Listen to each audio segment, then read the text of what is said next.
Sea alabado Jesucristo y María Santísima Madre. Bienvenidos a Conservando la Fe.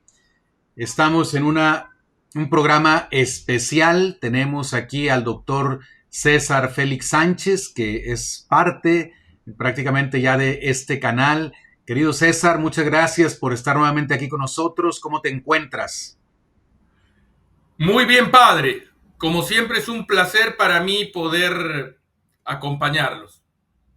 Muy bien, pues hoy es domingo 30 de marzo. Estamos en pleno tiempo de Cuaresma y muy próximos ya a las celebraciones de la Semana Santa. Así es que bueno, quiero comenzar invitando a la audiencia a seguir tomando en serio este tiempo de la Cuaresma. Es un tiempo penitencial. Todos los días de Cuaresma son penitenciales, no solo los viernes de Cuaresma. Todos los viernes del año son viernes penitenciales, pero en Cuaresma todos los días de la Cuaresma son penitenciales. Así es que, bueno, pues hay que seguir adelante en este camino de seguir a Jesús en el desierto. Félix, pues vamos a hablar de un tema controversial, pero que gracias a Dios ya se está permitiendo hablar más, ¿verdad?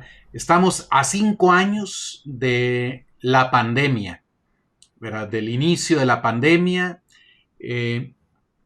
y como ha pasado el tiempo, pues se han podido revisar algunas cosas que en aquel momento, hace 5 años, se nos decían una y otra vez, incluso se nos imponían, podemos decir. Pero bueno, desde aquel momento realmente hubo voces discordantes con el relato oficial, pero en aquel momento fueron pues terriblemente silenciadas, reprimidas, ¿verdad? Hubo gente perseguida por expresar un punto de vista que no estaba en sintonía con el relato oficial.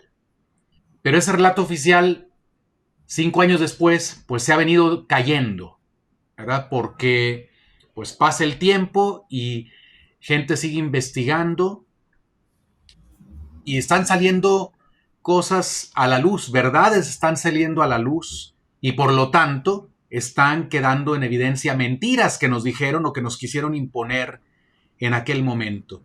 Así es que, pues, vamos a hablar de este tema importante, eh, y vamos a hablar también de por qué esto tiene relación con la fe, ¿verdad?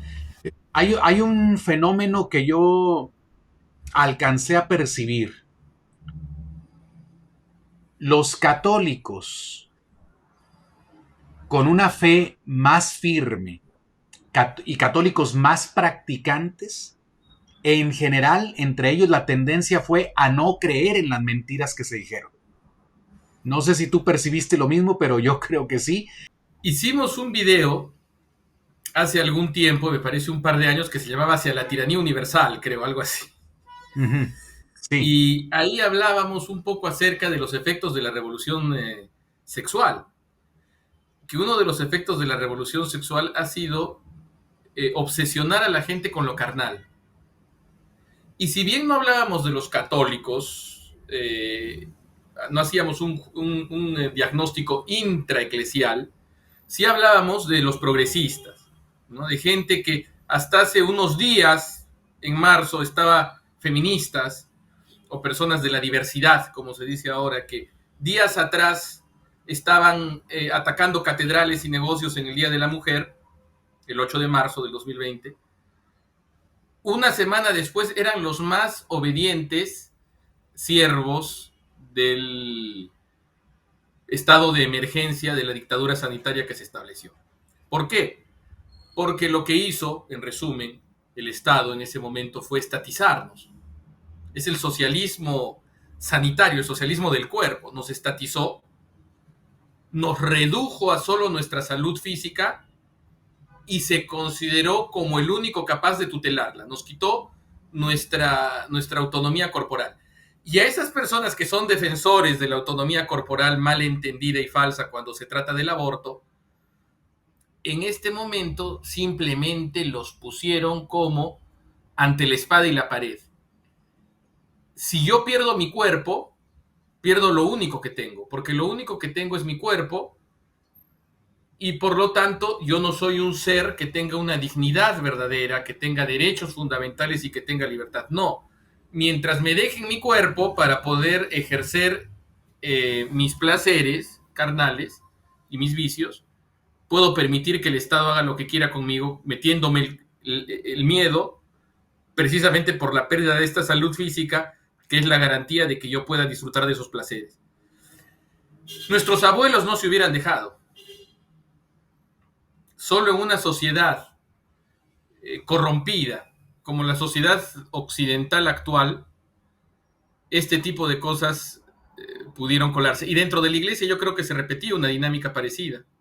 Así es. Los que seguían estas corrientes culturales vinculadas a la revolución sexual, cuando no la misma revolución sexual, eran los más entusiastas de estas medidas y las llegaban sacrílegamente a equiparar a actos de caridad. ¿Mm? Se llegó a ver muchas blasfemias hechas por eclesiásticos, como vírgenes con barbijo, niños Jesús con barbijo, como ocurrió en Rumania, por ejemplo, que el Ministerio de Salud de Rumania empezó a poner a los médicos y a las enfermeras en pósters con iconografía de santos bizantinos. Y la Iglesia Católica de Rito Latino de Rumania apoyó la medida y dijo, está muy bien para concientizar a las personas del valor de los que están en la primera línea. Era muy común que los que estuvieran en la primera línea, que sí sufrieron muchos de ellos, también estuvieran haciendo videos de TikTok y hubo toda una parafernalia. Pero lo cierto es que la iglesia cismática, en cambio de Rumania, los llamados ortodoxos, más bien condenaron por blasfema esa campaña, ¿no? Entonces, se vieron muchas cosas. Yo creo que esta división entre los que son del mundo y los que no son del mundo se dio a conocer de una manera mucho más clara y además se cumplió de alguna manera lo que dijo nuestro Señor. El que quiera conservar su vida la perderá. Es decir, ¿en qué sentido? En el sentido de que todas estas personas, el miedo al final las enfermó, el miedo las degradó y se convirtieron en casi seres inanimados en manos de los políticos, ¿no? Sí. Sí, yo tengo una explicación también en sentido teológico. Jesucristo es la verdad. Y por lo tanto, quien está más unido a Cristo, unido de verdad, no de nombre. Llamarse cristiano cualquiera lo puede hacer, ¿no? Pero ser cristiano es otra cosa. Quien está de verdad unido a Cristo porque cree en Él, cree en todo lo que Él enseña y trata de vivirlo como el Señor nos pide, no solamente escuchar su palabra, sino ponerla en práctica. El que tiene una vida de oración más ferviente, se esfuerza por vivir en estado de gracia, está más unido a Cristo, que es la verdad, y creo que de ahí le viene una sensibilidad especial para discernir la verdad del error. Pues vamos a ver, ¿por dónde empezamos, Félix? ¿Qué quisieras decirnos sobre lo que 5 años después está saliendo a la luz? Bueno, yo creo que lo principal es recordar lo que hicieron los estados. Y en mayor o menor medida, la política fue la de las cuarentenas. Sin embargo, ya en el mismo 2020, en mayo de 2020, Michael Levitt, que era premio Nobel de química, bueno, todavía vive, es premio Nobel de química, y que tenía un laboratorio, ¿no? Se dio cuenta que algo andaba mal. Y si bien eso no sirvió para que en el caso del Perú nuestro gobierno siga teniendo la cuarentena, por lo menos nos sirve a nosotros como un argumento para demostrar que no fue simple ignorancia, porque como ya incluso hasta el New York Times escribe, da espacio este año, ¿no? En su periódico a un artículo que se llama Nos engañaron terriblemente sobre el COVID. Eso se escribió el 16 de marzo. En ese momento, todo el mundo dice, bueno, es que no se sabía, es que cuando llueve todo se moja. Pero no, ya había advertencias en el año 2020. Y yo leí lo que decía Michael Levitt en esa época, y eso no sirvió para que mi ciudad esté todavía 4 meses más en cuarentena, después de lo que dijo Michael Levitt. Y es interesante ver lo que dice, ¿no? Dice lo siguiente, ¿no? En el tercer párrafo. Creo que las cuarentenas no salvaron ninguna vida. Creo que pueden haber costado vidas. Habrán salvado algunas vidas en accidentes de carretera y en cosas así. Pero el daño social por el abuso doméstico, los divorcios, el alcoholismo ha sido extremo. Y además están los que no fueron tratados por otras enfermedades. Eso lo hemos vivido muchos en carne propia. Conocidos, amigos y parientes que, por ejemplo, tenían cáncer,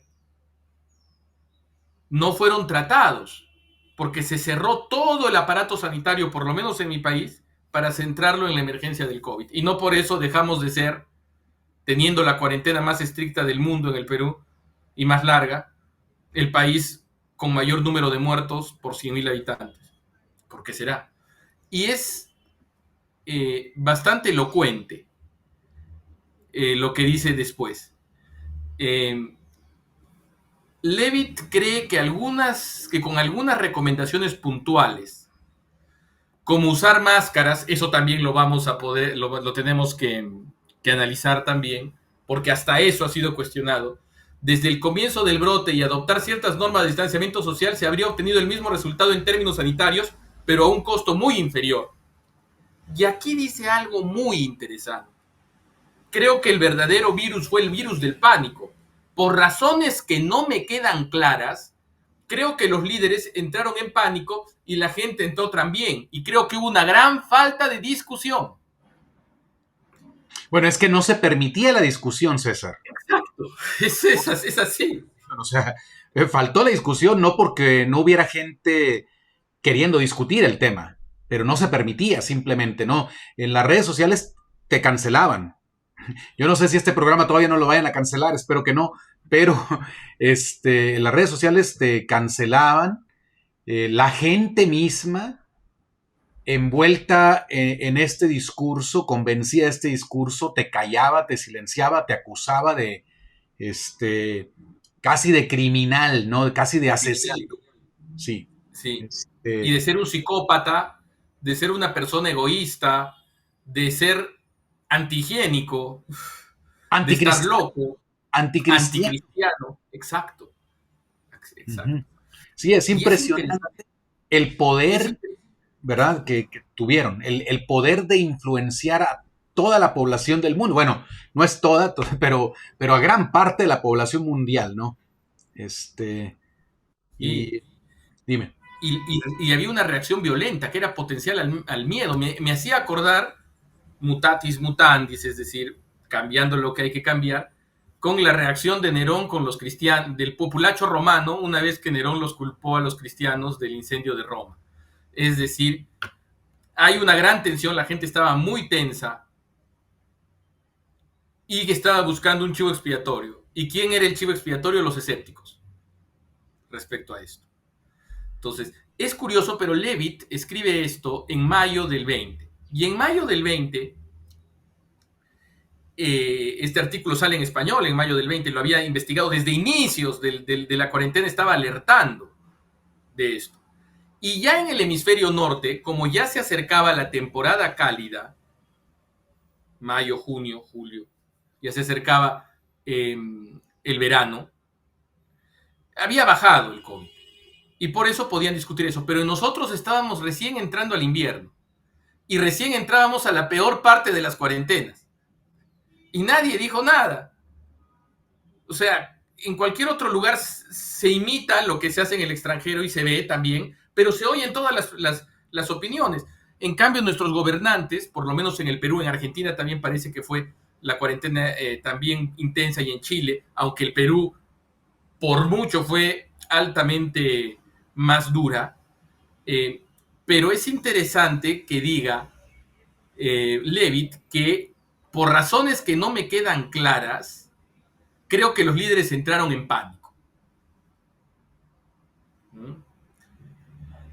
Y eso es bastante interesante, Sí, sí, sí. porque, porque la pregunta es, ahora ya nos quedan claras esas razones.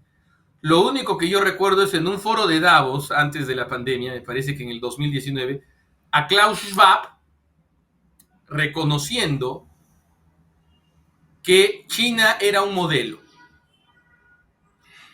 Al jefe del foro de Davos reconociendo que China era un modelo. Y estas cuarentenas, este control estatal, este crédito social que se estableció, porque luego tuvimos, no sé cómo habrá sido en México y en otros lugares, pero en el Perú tuvimos el famoso pase sanitario. Al único lugar a donde te dejaban entrar sin consultar tu pase sanitario, es decir, un certificado que decía que te habías vacunado, era a las farmacias y a las comisarías y a los hospitales.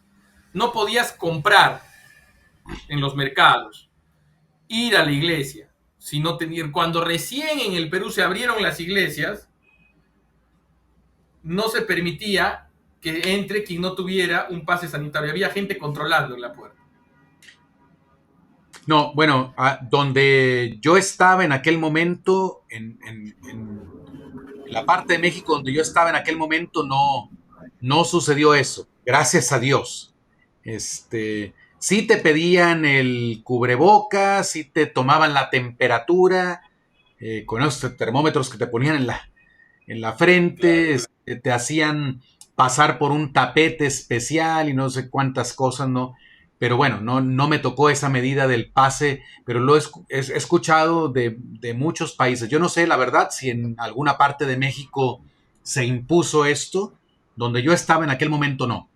Eh, En el caso del Perú, fue una imposición del Estado secundada entusiásticamente por muchos obispos. Pero ¿qué ocurre? Todas esas medidas de control social son un calco del crédito social chino. Entonces, fue la aplicación de un modelo chino. Y hay un personaje que hemos visto que es Neil Ferguson, perdón. Levitt, el científico, apunta contra Neil Ferguson, que era el principal asesor del gobierno británico al comienzo de la pandemia y que escribió junto con otras colegas del Imperial College un papel que pronosticaba cientos de miles de muertes en el Reino Unido en caso de que no se estableciera una cuarentena. Es el famoso modelo del Imperial College, que era un modelo que ya para abril del año 2020 se demostró que era totalmente falso, porque en Suecia no se aplicó la cuarentena y no tuvo los muertos que Ferguson atribuía a su modelo. Y ese fue el modelo que se aplicó en nuestros países y que sirvió de justificación para la cuarentena. El trabajo fue tan influyente que el primer ministro Boris Johnson, que había optado originalmente por un enfoque similar al sueco, mucho menos restrictivo, cambió radicalmente de postura e impuso un confinamiento. Ferguson terminó renunciando a su cargo después de que se supiera que había ignorado las reglas que él mismo había recomendado al recibir la visita de su amante en su casa en 2 oportunidades. Cuando vi la sesión informativa de Ferguson, dice Levitt, me quedé sorprendido. Era la tasa de mortalidad de un año, el doble de lo normal. Cuando lo vi, dije inmediatamente que estaba equivocado. Creo que Ferguson la sobreestimó 10 o 12 veces. Desde el primer caso, el crecimiento exponencial en realidad se desacelera muy dramáticamente. Entonces, entonces no hay justificación. Para el 2020 mismo no había justificación para estas medidas. Pero sin embargo, nuestros gobiernos asumieron el modelo del Imperial College, cuyo mismo creador, Ferguson, lo violaba y se reía porque se iba de parranda con su amante cuando todo el mundo estaba encerrado en sus casas sin poder despedir a sus seres queridos. Eso fue lo que nos pasó. Y eso nos lleva a pensar. Estamos viviendo en un mundo tan poco serio que autoridades que supuestamente tienen como interés que no haya crisis económicas y que haya por lo menos el progreso material del que se ufana la sociedad occidental moderna, ignoraban medidas, ignoraban estudios como este que llevarían a medidas no tan dañinas a la economía mientras aceptaban de manera entusiasta un modelo que iba a destruir la economía de nuestros países. Yo no creo que sea simplemente casual. Yo creo que hubo un intento de ciertos grupos de poder, de ciertas sociedades de pensamiento, de influir en los gobiernos para tomar al COVID como un ensayo general, como un pretexto para realizar grandes demostraciones de control social masivo, tendientes quizás a establecer un reino ecológico, ¿no? Para proteger el medio ambiente, o Oye, una yo, república universal, ¿no? yo creo que aún a los políticos que no hayan tenido esa intención en aquel momento, lamentablemente se dieron cuenta de lo que pueden hacer. Exacto. De lo que pueden hacer, aún si no tenía la mala intención, por lo menos ya todo el mundo sabe que la población en general es así de manipulable y así de fácil, le siembras un poco de miedo y haces con ellos lo que quieres, ¿no? Yo me acuerdo también de esa distinción entre trabajos esenciales y no esenciales. Eso para mí fue terrible, ¿no? Porque para toda persona su trabajo es esencial. O sea, toda persona que depende del fruto de su trabajo, pues su trabajo es esencial para sobrevivir y para que sobreviva su familia, ¿no? Entonces, que alguien desde un escritorio diga, ese trabajo es esencial y este no. ¿Esencial para quién? Esencial desde qué punto de vista, ¿no? Porque sí, hubo gente que llegó a la quiebra, ¿verdad? Porque no podía trabajar, no se le permitía ganarse la vida honradamente, ¿no? Entonces eso también fue una grave injusticia que muchos sufrieron y yo creo que hay gente que todavía no se recupera de, de lo que perdió o de lo que se endeudó para poder sobrevivir en aquel momento. Exacto. Cuando estemos en el cielo, ¿no? Y antes en el juicio universal, nos daremos cuenta de todo lo dañino que fue esto. Y otro tema interesante, padre, es el origen del virus. Cuando el virus aparece de manera más o menos pública y oficial a inicios del año 2020, todavía como un cuento chino, es decir, algo que está pasando en China como tantas otras emergencias sanitarias focalizadas, como usted se acuerda en el año 2009, perdón, la gripe porcino aviar, que hubo ciertos pánicos, ¿no? Parecía que iba a ser algo parecido.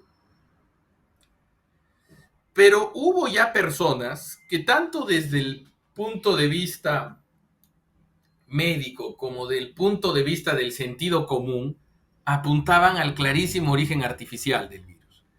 Luc Montagnier, un premio Nobel francés de 1982, si no me equivoco, en el inicio, en marzo, ya hablaba del origen artificial del virus. ¿Y qué ocurrió? Lo censuraron. Todos los medios, todos lo insultaron, dijeron que era conspiratorio, que le estaban haciendo más daño que bien, y a cualquier hijo de vecino que ponía eso en sus redes sociales, le caían todos sus amigos y parientes bien pensantes, le caían, y el mismo Facebook lo eh, censuraba. Y mientras ocurría eso, mucha gente con un poco de sentido común decía lo siguiente: si bien Montagnier habla que por sus cualidades el virus podría ser artificial, lo cierto es que ¿dónde apareció el virus? En la ciudad de Wuhan. ¿Y dónde tiene el ejército de la República Popular China sus laboratorios de guerra bacteriológica? En la ciudad de Wuhan. Pero sin embargo, todos los medios repitieron a coro la versión ridícula de que todo se se debió a una persona que comió una sopa de murciélago o de pangolín. Y lo que no ha ocurrido en cientos de años con la peste bubónica, es decir, su transformación de una enfermedad zoonótica, es decir, transmitida de los animales a los hombres, a una enfermedad que sea transmitida de los seres humanos a los seres humanos, habría ocurrido con el COVID en cuestión de semanas. Eso no se sostenía. Sin embargo, era la versión oficial. A medida que avanzó el año, el doctor Joseph Trito escribió un libro silenciado, un italiano, que se llama COVID, la quimera que cambió el mundo, y donde decía que era quimérico el virus, es decir, que era un virus artificial, creado en el laboratorio. Pero ya desde inicios del 2020, la inteligencia alemana, como vemos en este artículo, decía que el origen del virus era artificial.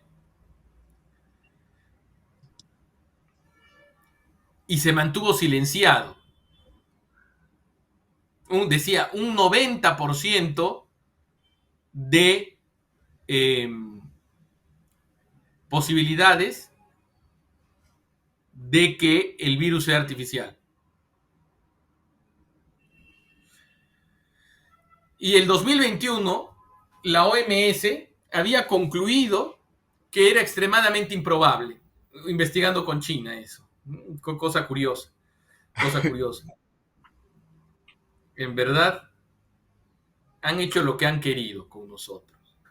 Y otros servicios de inteligencia también hablaban de ese origen artificial del virus. ¿Y qué ocurría cuando alguien sugería eso? Era considerado inmediatamente un conspiranoico, un racista y un loco en general, ¿no? ¿Cuánta razón tienen los conspiratorios, ¿no? Entonces, ahora es curioso cuando uno ve cómo los medios masivos de comunicación se quejan de que la gente no les hace caso, y uno se pone a preguntar, ¿pero por qué será? Y ver a los médicos, lo más triste de todo, es decir, ver a médicos, bueno, no lo más triste de todo, lo segundo más triste de todo. Después vamos a ver cuál es lo primero más triste de todo. Lo primero, yo creo que sé que es lo más triste de todo. Lo más triste de todo. Lo segundo más triste de todo es decir, ver a médicos negar las evidencias y respaldar el relato oficial, es decir, ver a médicos sacrificar el espíritu científico que está basado en el cuestionamiento por la imposición de los políticos. Porque la fórmula del COVID y de sus efectos sociales fue hacer creer que determinadas decisiones políticas eran en verdad científicas y revelar que la OMS, que la Organización Mundial de la Salud, no es una organización científica, sino es una organización política. Ver a esos médicos que cuando uno analiza el avance de la ciencia, uno descubre que la ciencia avanza por la crítica racional a las hipótesis presentadas. En cambio, veíamos a estos médicos decirnos, ten fe en la ciencia. Trust science. Ten fe en la ciencia. Y nosotros sabemos que el objeto de la fe es Dios y las cosas de Dios que escapan a nuestra capacidad racional natural, que también son presentadas como objetos de fe. Entonces, estos misterios que son creídos por fe, nos venían ahora a decir que la ciencia era nuestro nuevo Dios, al que aún sin evidencias debíamos prestarle nuestro asentimiento. ¿Y qué ciencia era? Ninguna, era la política de los gobiernos. Esa era la ciencia. Lo primero más triste de todo era ver cómo los eclesiásticos, en muchos casos, fueron incluso más entusiastas que los gobiernos en la aplicación de estas medidas, ¿no? Sí. Hubo quienes cerraron los templos incluso antes de que los gobiernos mandaran cerrar los templos. Claro. Y en algunos casos ni siquiera los gobiernos mandaron a hacer. Que forzaron a los fieles a privarse de lo que sí es esencial. Porque digo, para cualquier persona de fe es claro que los sacramentos son esenciales, ¿no? Jesucristo dijo, el que come mi carne y bebe mi sangre tiene vida eterna y yo lo resucitaré. si no comen la carne del Hijo del Hombre y no beben su sangre, no tienen vida eterna. Entonces, ¿es la Eucaristía esencial o no esencial? ¿Verdad? Claro. ¿El sacrificio de la misa esencial o no esencial? ¿Es la salvación de las almas un trabajo esencial o no esencial? Pero se dijo todo lo contrario a lo que los santos predicaron. No necesitas comulgar, basta que hagas una comunión espiritual en tu casa. Lo que nunca predicaron los santos, ¿verdad? Ahora resulta que, bueno, siempre no era tan digamos, tan real esa cuestión de que el que come mi carne y bebe mi sangre tiene vida eterna. No hay que ser tan fundamentalistas. Puedes perfectamente comulgar en casa espiritualmente. No necesitas la absolución. No importa que la palabra de Dios diga: a quienes ustedes perdonan los pecados les quedarán perdonados, a los que no se los perdonan les quedarán sin perdonar. No importa que la iglesia nos ha insistido a través de muchos santos de la necesidad de ir a confesarnos si hemos pecado después del bautismo para recibir el perdón de Dios. No, de pronto ya no era necesario. Si haces un acto de contrición en tu casa, con eso estás bien, ¿no? Y muchas otras cosas. Hubo gente que, esto me lo han comentado gente a mí y he platicado con sacerdotes que también gente les dijo eso. Cuando se reabrieron los templos, ¿sabes qué pensaron muchas personas? Lo reabrieron porque ya no le está cayendo la colecta. Pero el hecho es que sí, si cerraste con tanta facilidad los templos, cuando en algunas ocasiones no te estaba forzando el gobierno y te extendiste por mucho tiempo y luego de pronto los vuelves a abrir, y antes nos decías que no había que confesarse, ahora dices vengan a confesarse otra vez. Antes nos decías que no había que ir a misa y ahora nos dices ya pueden venir. Bueno, claro, hay gente que sospecha y dice, a ver, ¿no será más bien que ya se les acabó el colchoncito que había y que ahora necesitan caer las colectas? O sea, esas sospechas son de la gente, ¿verdad? Yo no sé si la gente se las expresaba a los obispos y cardenales, pero a los sacerdotes creo yo que muchos hermanos sacerdotes escucharon este tipo de quejas, ¿no? De los fieles, este tipo Claro. de cuestionamientos. Incluso con sacramentos tan delicados en esta circunstancia como la extrema unción. Tan Hubo, urgentes, sac- exactamente. hubo La, sacerdotes que se negaron a darla. la Yo atención conozco. pastoral, la atención pastoral a los familiares de difuntos. Bueno, y de enfermos Claro. también, de enfermos graves, que la gente no pudo estar acompañando a sus familiares hasta la muerte, no se lo permitían, y luego todavía sí, tampoco les permitían ver el cuerpo en muchos lugares. O Claro, sea, incluso ese acto de impiedad máxima, ¿no es cierto? De impedir la cristiana sepultura y muchos eclesiásticos calladísimos ante eso. Cuando había estudios que decían que los cadáveres no estornudan y no contagian. Entonces, pero eh, mira, yo creo que está bien, yo espero que nuestra audiencia nos comprenda. Aquí no se trata de atacar personas, pero de todo lo que se vive en la historia, se ha hecho análisis después.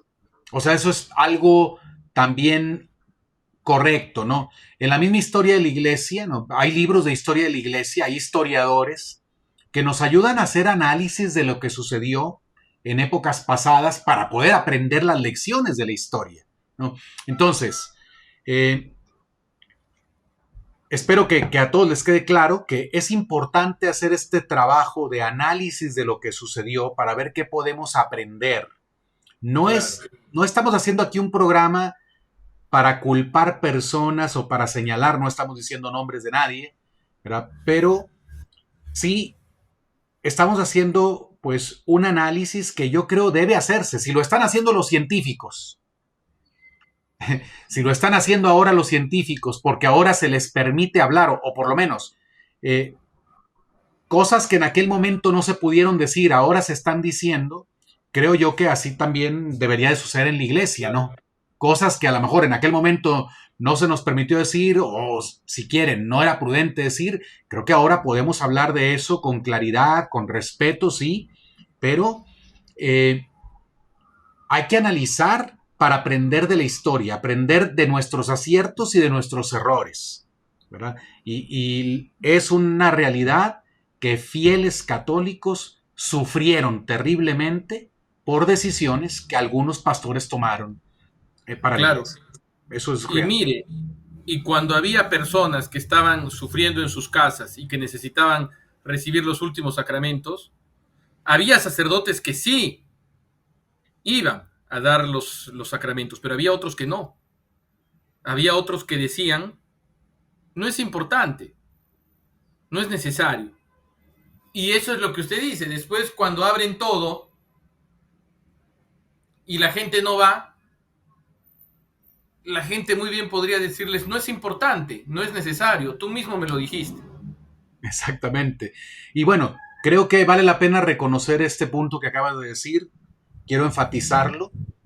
Eh, yo creo que un agradecimiento a todos los sacerdotes que arriesgaron su fama, se arriesgaron a ser sancionados por la autoridad civil y por la autoridad eclesiástica para atender los fieles. Los hubo. Y yo creo que fueron muchos.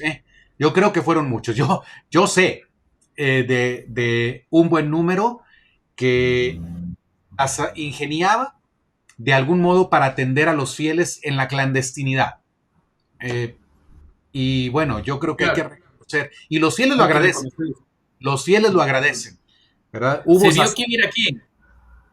Sí, exactamente. Se Exactamente. vio quién era quién.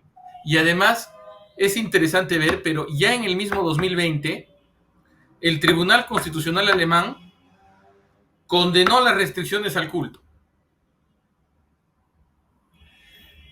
Un sacerdote, una asociación de católicos tradicionales y de judíos ortodoxos en Nueva York demandaron al Estado de Nueva York y para noviembre del 2020 se declararon ilegales las restricciones del culto en Nueva York.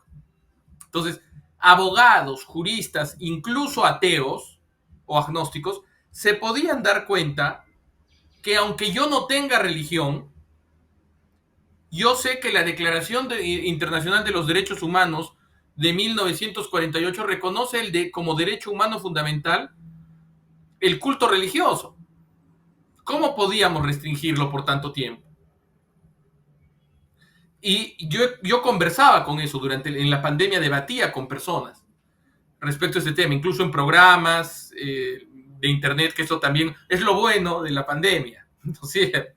Ah, Que se bueno, sí. popularizaron y que crecieron y aparecieron este tipo de plataformas, de canales de YouTube. Y bueno, y conversé con un antiguo director de Amnistía Internacional en el Perú, y él me decía, bueno, tú puedes rezar en tu casa, Dios está en todas partes. Es decir, cuando se trataba de un derecho fundamental que no le interesaba, no solo no lo reconocía, sino se ponía teólogo. Es decir, se ponía a juzgar y a determinar la manera como yo debo ejercer ese derecho. Ese era lo que se veía en nuestros países subdesarrollados, mientras que en Alemania y en Francia los tribunales constitucionales reconocían que las restricciones al culto eran inconstitucionales. Acá en cambio nos dejábamos vencer. Y no hay que olvidar el problema sanitario que generó esta emergencia sanitaria, como son las vacunas. Hace unos días, el periodista norteamericano Tucker Carlson entrevistó a un doctor famoso que habla acerca de esta pandemia de cáncer en Estados Unidos actualmente. Y no solo en Estados Unidos. El cuñado de un amigo, la madre de una amiga y muchos otros han desarrollado, incluso niños de 12, 13 años, han desarrollado cánceres que le llaman el turbocáncer en Estados Unidos. Cánceres al páncreas en niños de 13 años, al colon en niños de 10 años. Jóvenes de 20, de 30 años, deportistas que en un mes entran en metástasis por cánceres tan raros como la leucemia. Sí, recuerdo que este hombre dijo que nunca le había tocado en toda su carrera, en más de 50 años, creo, o 40 o 50 años, me acuerdo. Yo oí parte de la entrevista. Aquí está este artículo de Daily Mail, es del Reino Unido. Es la traducción de Google, que quede claro, es la traducción de Google, la puse solo por cuestión de facilidad, pero pueden buscarlo quien quiera de la audiencia, este artículo. Yo escuché esa entrevista, una parte de la entrevista original en inglés, y este médico dice exactamente que en toda su carrera no había visto esos casos de cáncer en niños de temprana edad. O sea, que era algo que simplemente nunca se había visto. Y ahora se está viendo. Sí, pues Es es increíble. impresionante. Y él dice lo siguiente, ¿no? Creo en el párrafo 6, ¿no? Dijo, eh, dijo que la COVID-19 podría tener un efecto similar debido a las proteínas de pico presentes en la superficie del virus. Estas proteínas de pico también se encuentran en las vacunas contra el COVID-19 de Pfizer y Moderna y pueden unirse a receptores en células humanas de todo el cuerpo. ¿Y qué provoca que estas spike proteins de estas vacunas experimentales y del COVID, ¿no? ¿Qué provocan en el cuerpo? Provocan inflamación, inmunosuprimen a la persona y, en términos simples, inutilizan a las células que atacan al cáncer, que atacan los posibles tumores cancerígenos, y lo que hacen es generar en las personas una inflamación crónica que provoca luego la aparición de estos cánceres. Y claro, el doctor Robert Malone, que lo vamos a ver después también, el doctor Robert Malone, que fue uno de los inventores de la técnica del mRNA, cuando empezaron a salir estas vacunas masivas, rapidísimas y obligatorias, él decía, esto va a ser muy peligroso, tienen que seguir esperando.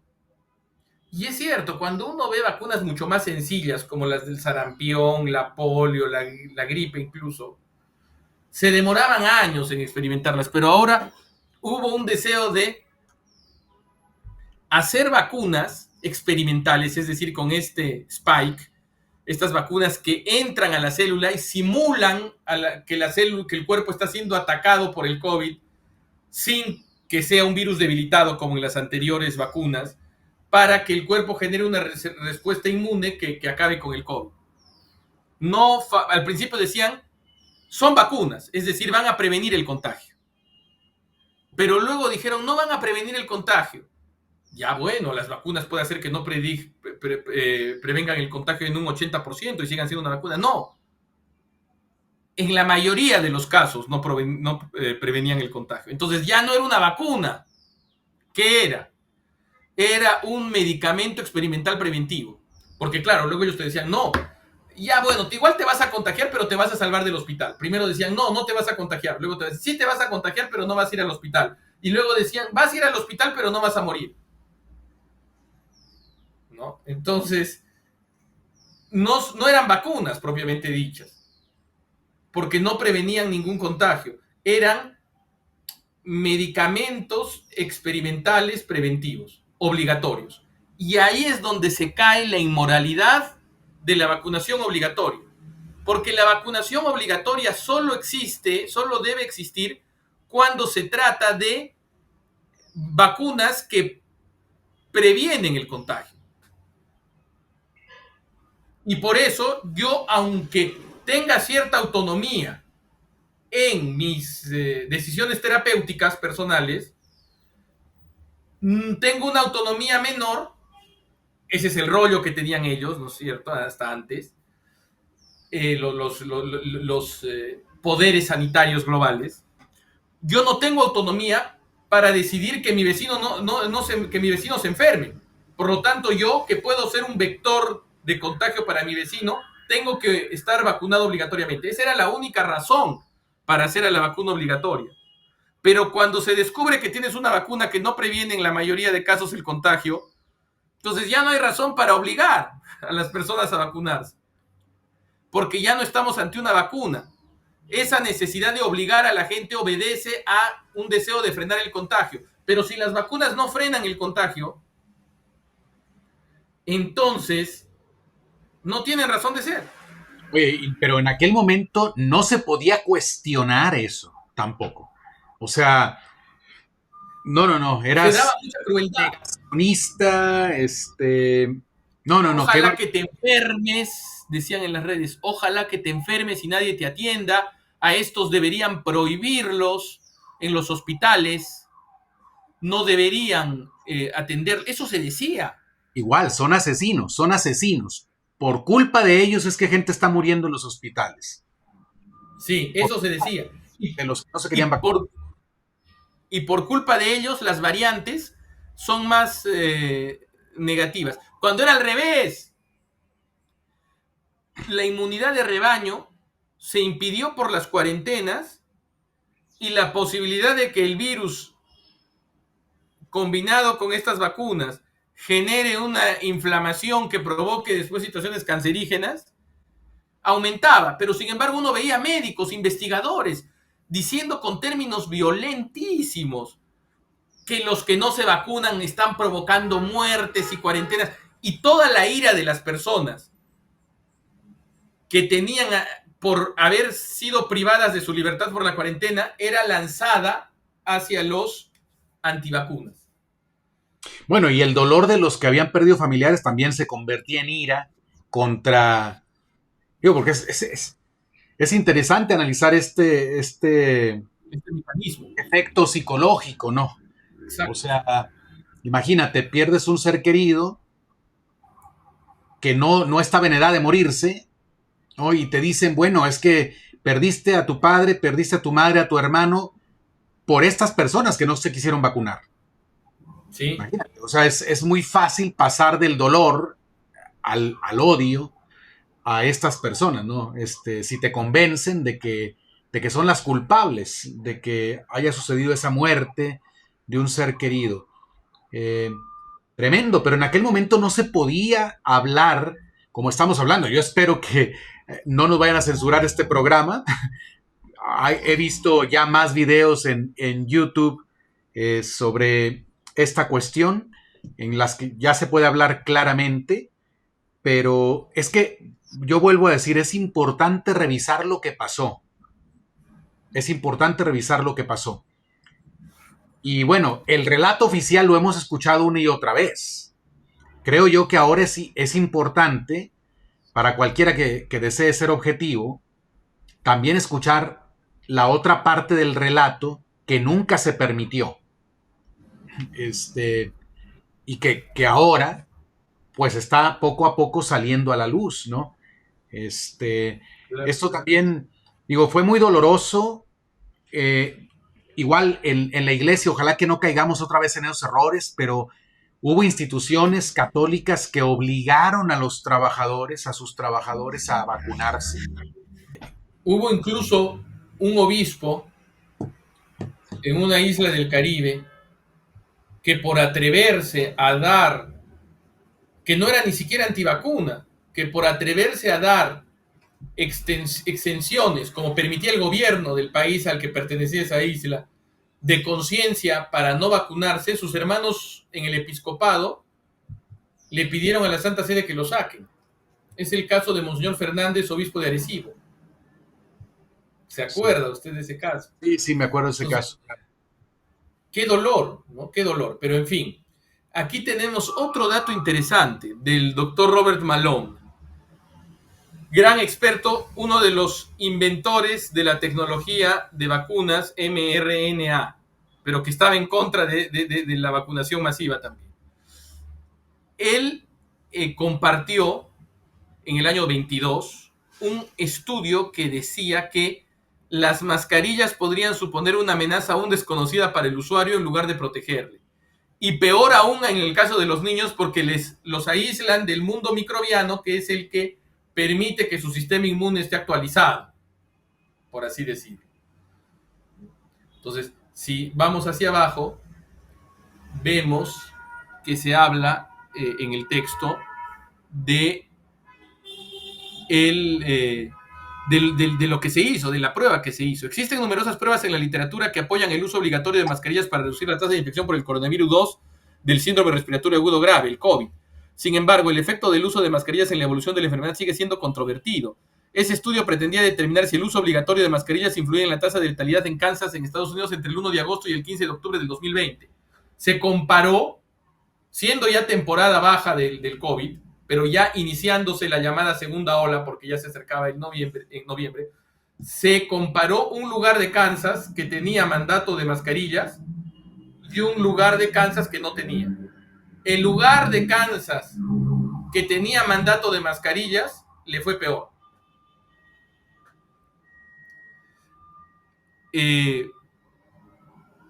Un análisis de paralización basados en casos a nivel de condado mostró que en Kansas los condados con mandato de mascarilla tenían tasas de letalidad significativamente más altas que los condados sin mandato de mascarillas, con un cociente de riesgos de 1.85 para muertes relacionadas con COVID-19.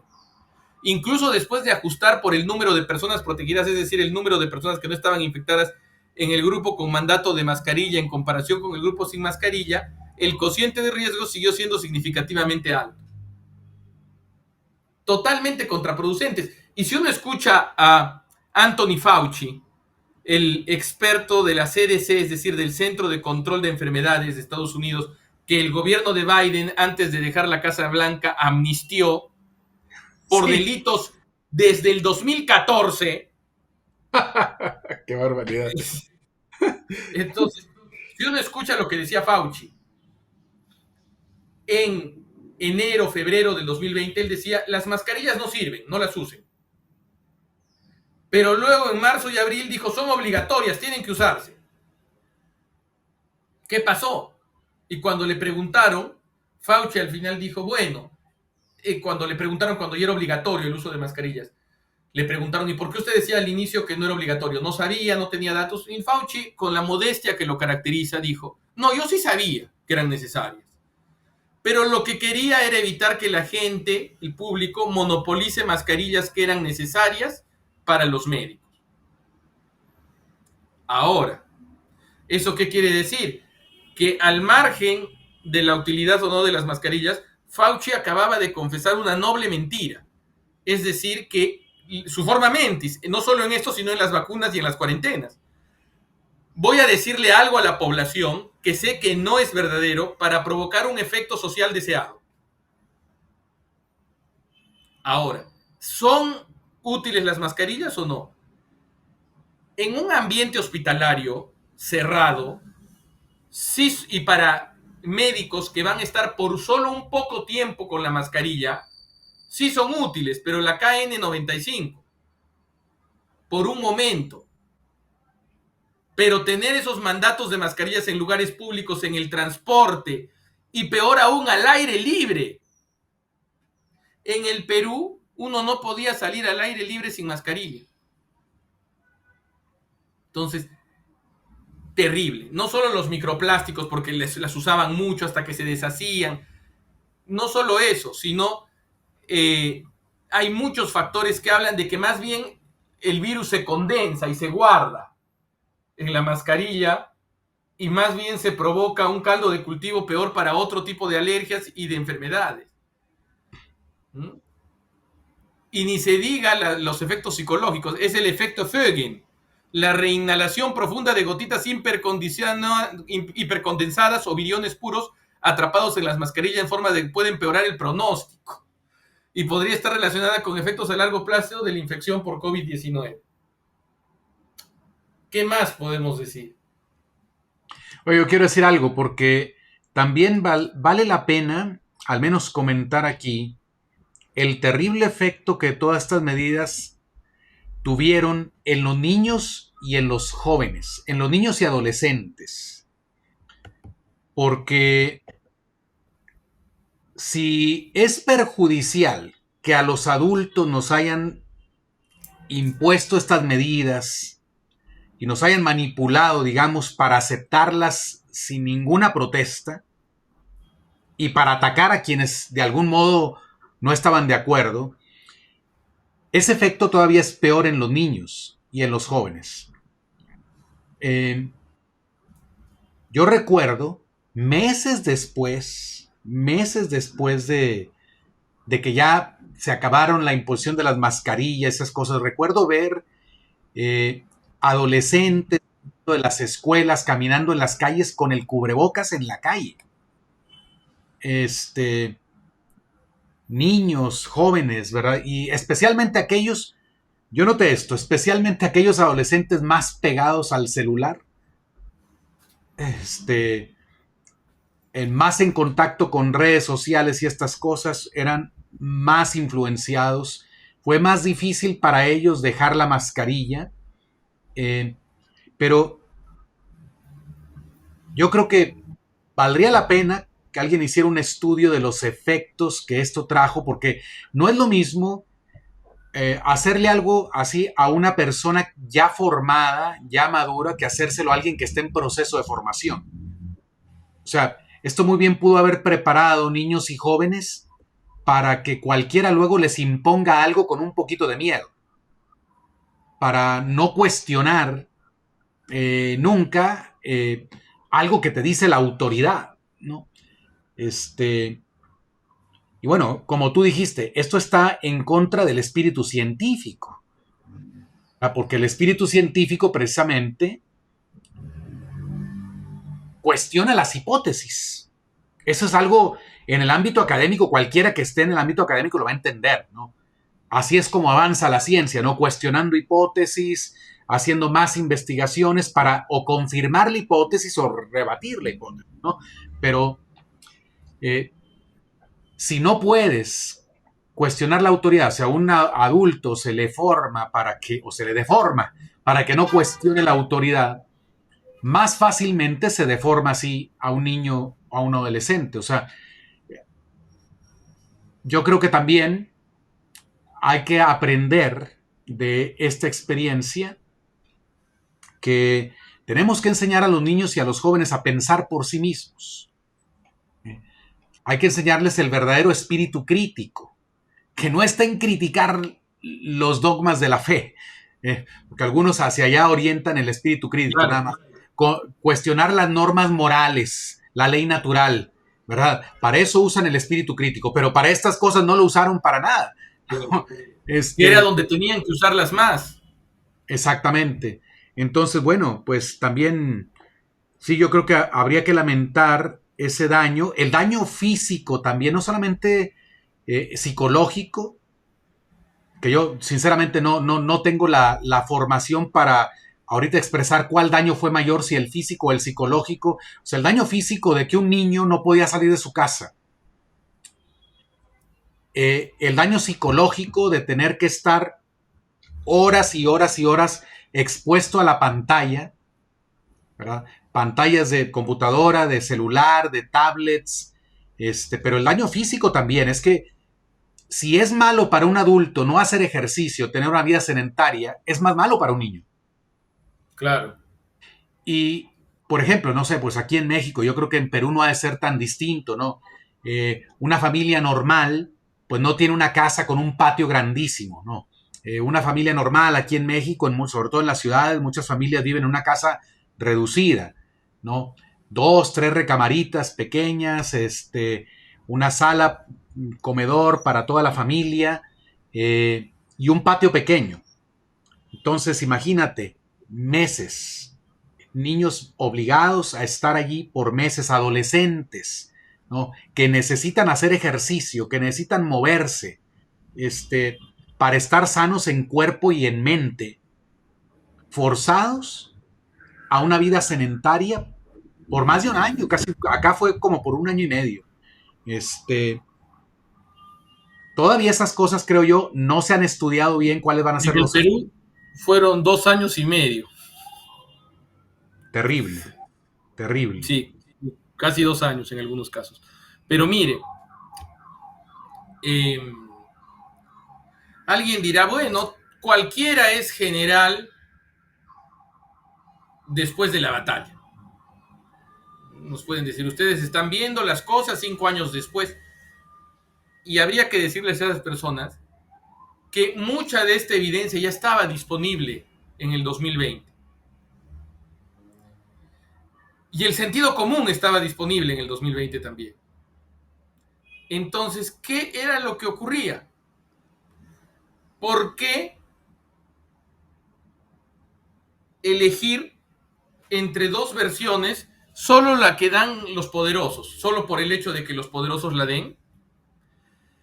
Y aquí vamos a un tema, podríamos decir que metafísico. Estos temas científicos, donde debe aplicarse la crítica racional, son contingentes. Es decir, pertenecen a objetos variables, móviles, materiales. Sobre esos objetos es sobre los que versan las ciencias empíricas. Y por eso el conocimiento de las ciencias empíricas va variando conforme pasa el tiempo. Pero hay algo que no varía, la verdad metafísica accesible a la razón de que el ser humano es un ser espiritual y con derechos. Eso no varía. Si tenemos claro eso y lo defendemos siempre nuestros derechos, a la larga vamos a poder tener razón incluso en el plano empírico. Porque muchos dirán, bueno, ustedes, ¿qué son? Reciben ciencia infusa de Dios para haber negado estas cosas que nos decían todos que eran las verdaderas desde los púlpitos virtuales. Se nos decía que había que respetar la cuarentena, que el verdadero, que más importante, yo he escuchado por ahí a un obispo de mi país decir que la cuarentena era más importante que la cuaresma, era que la cuarentena era más importante que la misa, que la verdadera misa era la cuarentena, era hacer ese acto de amor y de no y protegernos todos. Eso en verdad era una situación bastante irracional, porque no había evidencia de eso, era simplemente el poder. Lo decía el poder sin ninguna razón. Y podemos haber dudado tanto de una información de las ciencias empíricas que vaya en un sentido como de otra. Pero de lo que no podemos dudar era que teníamos derechos y que las autoridades estaban para velar por esos derechos. Solo para eso existen las autoridades. O principalmente para eso, en el caso del orden civil. Y también las autoridades eclesiásticas para velar por los fieles, por el bienestar integral de los fieles y principalmente por su bienestar sacramental. Y si hubieran tenido el hábito metafísico de darse cuenta de las cosas, incluso sin tener tanta información contingente, habrían podido darse cuenta de sus deberes y de sus derechos. Y de nuestros deberes y de nuestros derechos y haberlos defendido mejor. Yo creo que sí. Y mira, pues estaba pensando ahorita que decías autoridades civiles y eclesiásticas, pues ambas vivimos del pueblo. Ambas. O sea, los sacerdotes vivimos de la caridad de los católicos. Esa es la verdad. O sea, si un sacerdote tiene que comer, que vestir, tiene seguro médico, lo tenemos porque los fieles católicos nos proveen de esas cosas. Porque esperan que seamos pastores según el corazón de Cristo. Eso es lo que esperan. Igual, de los gobernantes legítimos, bueno, sí, o sea, es legítimo que el gobernante reciba su salario por gobernar, pero no debe olvidar que es un servidor público, no es un dueño del pueblo, sino es un servidor público. Pero parece que aquí a todos se nos olvidó y todos aceptamos que había que seguir manteniendo estas autoridades, aunque estuvieran actuando en contra nuestra. Pues sí hay una lección que aprender, bastante que aprender, creo yo, de esto que sucedió, mucho que podemos revisar. Ahora me estaba acordando también de un fariseísmo, ¿cómo se me va la palabra? Sanitario. Un fariseísmo sanitario, ¿no? Cómo te revisaban para entrar a la iglesia, ya cuando se pudo entrar otra vez, te revisaban todo, te checaban la temperatura, te hacían que te pusieras gel, todo muy limpiecito. El progresismo católico, que no es católico realmente, o sea, es contradictorio, ¿verdad? Pero el progresismo dentro de la iglesia, por un lado, ha estado en estos últimos años precisamente promoviendo la normalización del pecado, porque es lo que ha estado haciendo el progresismo dentro de la iglesia, que opera dentro de la iglesia. No es católico realmente, es algo anticatólico, pero esa gente que promueve esta corriente dentro de la iglesia ha estado en estos años promoviendo, y desde un poco antes de la pandemia estuvo promoviendo y ha venido promoviendo una normalización de ciertos pecados, sobre todo pecados sexuales. Normalizarlo. Incluso peleando por la posibilidad de recibir sacramentos aun cuando estés faltando al sexto mandamiento de manera habitual. Y ahí no hay problema. Parece, para el progresismo, digamos, es que no es católico, el progresismo dentro de la iglesia, por decir así. Pero en esto se pusieron super farisaicos. O sea, en la cuestión sanitaria había que imponer una pureza extrema, un puritanismo extremo, ¿no? O sea, Claro. ¿cómo ibas a pasar a comulgar en la boca? Imposible, imposible. ¿Cómo ibas a pasar a comulgar sin ponerte gel en las manos antes de comulgar? ¿Verdad? ¿Cómo ibas a entrar al templo sin que te revisaran la temperatura? No, en eso había que ser estricto. Pero luego, ¿cómo vivas para recibir la Sagrada Eucaristía? Eso qué importa. Todos bienvenidos. Todos acérquense. Ahí no hay ningún problema. ¿Verdad? Es como decía el Señor, ¿no? Cuelan el mosquito y se tragan el camello. ¿Verdad? Yo recuerdo cuando a inicios del 2021 se abrió el culto. Bueno, ya se había abierto en mi diócesis, gracias a Dios, a que tuvimos un obispo que sí te quería reabrir el culto pronto. Tuvimos culto desde más o menos en algunos lugares septiembre, octubre, a partir de octubre ya de manera más consistente. Pero en el resto del Perú se abrió a inicios del 21 para volver a cerrar diciembre del 20, inicios del 21, para volver a cerrar pronto en el verano. Pero bueno, en alguna de esas ocasiones yo recuerdo haber oído a un sacerdote de la Compañía de Jesús, entré por casualidad a su iglesia, decir que él estaba en contra de todos los reglamentos y de todos los protocolos, menos los protocolos y los reglamentos sanitarios. Literal. ¿No? Entonces, eso es lo que hemos vivido. Nadie nos lo va a contar, porque hay que tener cuidado con el gaslighting que están haciendo ahora los progresistas. Fauci ha llegado a decir que él nunca pidió que los colegios se cierren, porque en Estados Unidos los estudios que usted consideraría que se deberían hacer ya se han hecho hasta cierto punto refiriéndose al desempeño escolar de los niños que estuvieron en la educación a distancia y que estuvieron con máscaras, incluso, porque la máscara impidió que muchos niños aprendan a hablar apropiadamente también.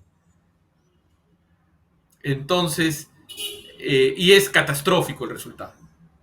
La educación virtual fue una catástrofe. Los niños no solo no aprendieron, sino desarrollaron varios problemas que recién ahora empiezan a ser tratados. Y Fauci ha dicho que él nunca estuvo a favor de eso. Pero nosotros sabemos lo que pasó. Y nadie nos va a cambiar la historia. Así es. No, pues es muy interesante. Seguramente habrá más cosas que decir. A nosotros ya se nos está terminando el tiempo de este programa, pero seguramente no estamos agotando el tema y seguramente habrá gente que piense de otro modo, un modo distinto al nuestro, por lo menos. Ahora lo que estamos tratando de hacer es, pues, reafirmar nuestro derecho a expresarnos, lo que no se nos permitió hace un tiempo, pues queremos reafirmar este derecho a expresar. Por lo menos aquí está un punto de vista. Creemos que está sustentado científicamente, al menos por algunos, gente reconocida del campo científico. Sabemos que es un problema muy complejo, pero bueno, aquí está un punto de vista y un esfuerzo por hacer al menos en parte, una revisión de lo que pasó. Yo insisto, es importante aprender de la historia, aprender de los aciertos, aprender de los errores, ¿verdad? Es lo que hacemos en un examen de conciencia. Cuando hacemos un examen de conciencia individual, reconocemos nuestras fallas, reconocemos aquello en lo que actuamos bien y tenemos la oportunidad de cambiar lo que hay que cambiar, de perfeccionar lo que hay que perfeccionar. ¿Bien? Y creo que esto lo podemos hacer también como sociedad, como iglesia incluso. Ojalá, por ejemplo, que en este proceso sinodal a alguien se le ocurriera decir, vamos a hacer una revisión de lo que hicimos en ese tiempo de pandemia. Sería muy bueno que alguien tuviera esa idea y que realmente se permitiera oír todas las voces, ¿verdad? Exacto, porque muchas veces se pide perdón y se reconoce crímenes imaginarios de hace 500 años, pero los de hace 5 propios, no. Exactamente. Pues sí, exactamente. Pues bueno, esperemos que más gente vaya pues despertando, vayamos aprendiendo la lección, porque ciertamente, creo yo, nos metieron muchos goles hace 5 años en este último evento.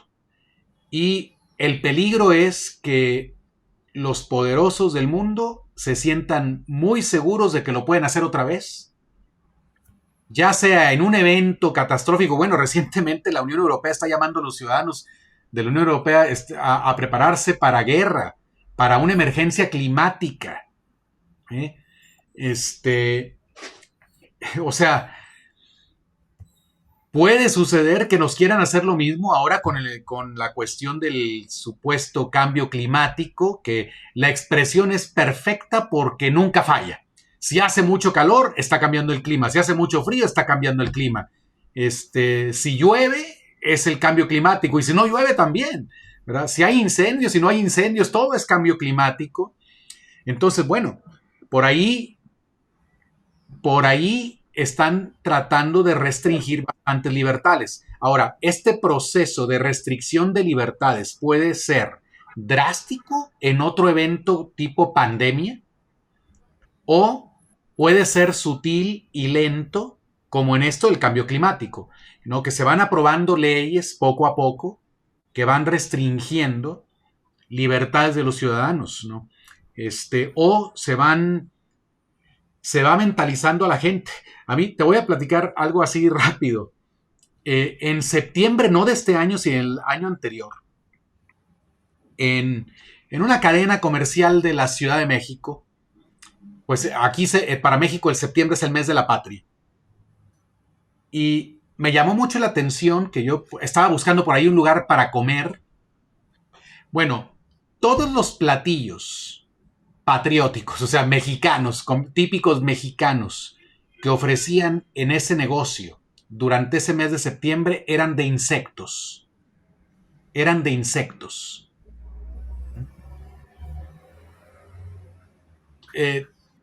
Me llamó mucho la atención porque es un centro comercial, digamos, que está en una zona donde va gente educada, ¿verdad? Gente que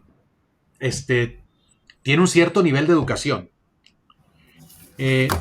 Bueno, ya están mentalizando pues a las nuevas generaciones de que hay que comer menos, de que hay que no comer carne.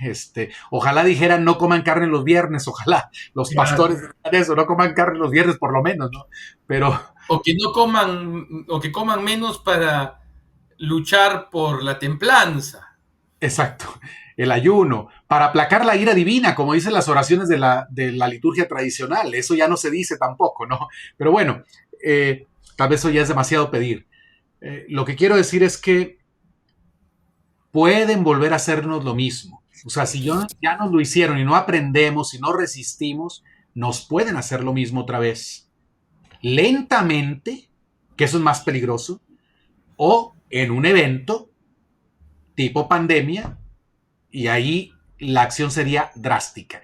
Pero bueno, César, te dejo el último comentario para la audiencia. ¿Con qué comentario quisieras cerrar este programa? Bueno, simplemente prevenir a nuestros televidentes de que si una situación viene a repetirse de esta misma manera o de una manera semejante, recuerden que hay cosas que no cambian.